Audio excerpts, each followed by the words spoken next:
নমো ভগবতে বাসুদেবায়। জয় শ্রীকৃষ্ণ। রাধে রাধে। আজ 27 কার্তিক, 13 নভেম্বর, বুধবার। আজকের দিনে উত্থান দ্বাদশী পালন করা হচ্ছে।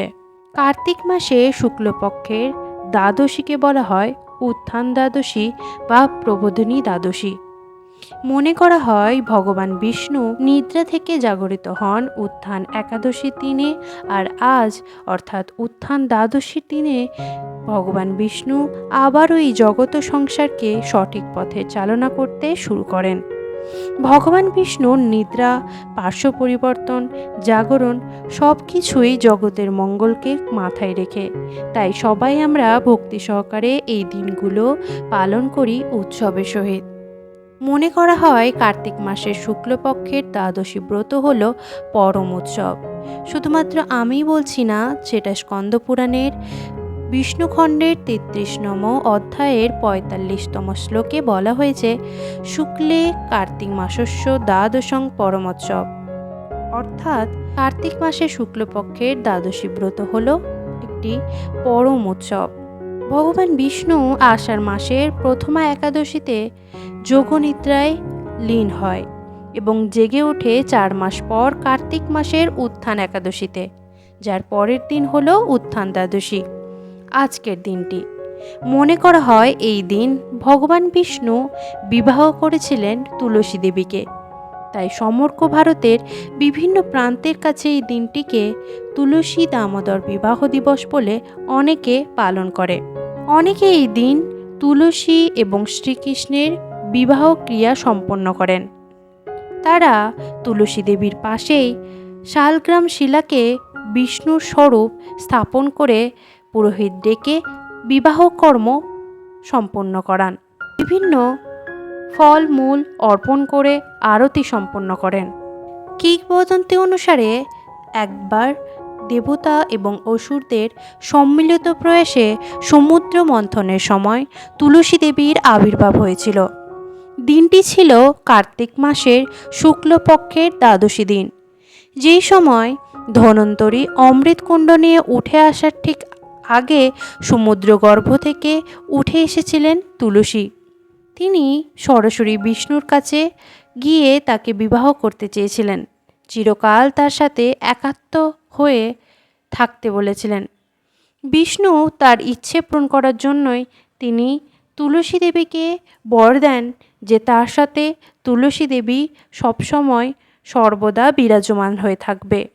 তাই তো আজও আমরা মনে করি তুলসী দেবীর সাথে ভগবান শ্রীহরি সর্বদাই রয়েছেন। এমনকি এও জানা যায় যে তুলসী ও বিষ্ণু আসলে স্বামী স্ত্রী। তুলসীর প্রথম ইচ্ছে পূরণ করার জন্য ভগবান বিষ্ণু তাকে বিবাহ করেছিলেন। এছাড়াও যেহেতু ভক্তগণ বিশ্বাস করেন যে ভগবান শ্রীহরি সর্বদাই তুলসী গাছে বিরাজমান, তাই জন্যই তুলসী তলায় প্রদীপ জ্বালানোর রীতি রয়েছে। প্রত্যেকটি হিন্দু বাড়িতে তুলসী গাছের সাথে সাথে ভগবান শ্রীহরিরও পুজো করানো হয়। এছাড়াও অন্যান্য মত অনুসারে বলা হয়েছে যে দেবী ভাগবত পুরাণ অনুসারে তুলসী গাছে বিরাজ করেন স্বয়ং দেবী লক্ষ্মী। আসলে তুলসী পূর্বে জন্মগ্রহণ করেন এক অপূর্ব সুন্দরী মানবী রূপে। তাকে শঙ্খচূড় নামের এক দৈত্য বিবাহের জন্য জোরপূর্বক হরণ করে। তুলসী কিন্তু ছিলেন ভগবান বিষ্ণুর একজন নিষ্ঠ ভক্ত। তাকেই স্বামী হিসেবে পাবার জন্য তপস্যা করেছিলেন তিনি। তুলসীর আকুল প্রার্থনায় ভগবান বিষ্ণু শঙ্খচূড়ের বিরুদ্ধে যুদ্ধে অবতীর্ণ হন। শেষ পর্যন্ত তাকে হত্যা করে তুলসীকে উদ্ধার করেন শ্রীহরি। তারপর তুলসীর ইচ্ছা পূরণ করতে তাকে বিবাহ করেন।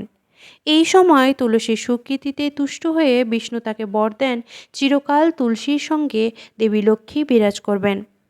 এরপর ঘটনাক্রমে তুলসী পবিত্র গাছে পরিণত হন আর বিষ্ণু পরিণত হন শালগ্রাম শিলায়। তাই সেই সময় থেকে এই দ্বাদশীর দিন অর্থাৎ উত্থান দ্বাদশীর দিন তুলসী দেবীর সাথে সাথে শ্রীকৃষ্ণের পুজো করা হয়। এছাড়া স্কন্দ পুরাণে স্পষ্ট বলা হয়েছে দ্বাদশী হল পুণ্যদায়িনী ও পাপনাশিনী তিথি। তাই দ্বাদশী ব্রত করলে দান ও তপস্যা, উপবাস প্রভৃতির যে পুণ্য সমস্তই অর্জিত হয়। এছাড়া এই দিন গোমাতার সেবা করা, ব্রাহ্মণদের ভোজন করানো, বৈষ্ণব সেবা করা অত্যন্ত শুভ কাজ। আজকের দিনে তুলসী দেবীর সেবা করা অত্যন্ত শুভ। তাই চেষ্টা করুন আজকের দিনে সন্ধেবেলায় একটি প্রদীপ তুলসী দেবীর উদ্দেশ্যে প্রজ্বলন করার। এতে বাড়ির সৌন্দর্য, সুখ শান্তি ফেরত আসবে, ভাগ্য হয়ে উঠবে প্রখর। এই দিন এইভাবে পুজো সম্পূর্ণ করলে কিন্তু দেবী তুলসীর সাথে সাথে শ্রীকৃষ্ণেরও আশীর্বাদ পাওয়া যায়। তাই অবশ্যই আজকের দিনে সন্ধেবেলায় তুলসী দেবীর সাথে সাথে ভগবান শ্রীকৃষ্ণর নাম স্মরণ করুন, পুজো সম্পূর্ণ করুন, আরতি করুন, তুলসীর তলায় পরিক্রমা করুন। এইসবের মাধ্যমে পুজো সম্পন্ন করুন। অবশ্যই আপনাদের বাড়িতে আসবে সুখ সমৃদ্ধ। এছাড়া আর্থিক সমস্যাও দূরীভূত হবে, পরিবারে আসবে সুখ শান্তি। তাহলে আজকের ভিডিওটা কীরকম লাগলো আমায় কমেন্ট করে জানান।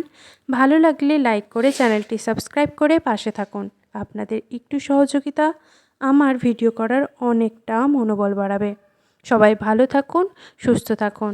আজকে তিনি অবশ্যই কমেন্টে করে জানাবেন জয় শ্রীকৃষ্ণ, রাধে রাধে। ঈশ্বর সবার মঙ্গল করুক। আজকের মতো এখানেই বিদায় জানাচ্ছি।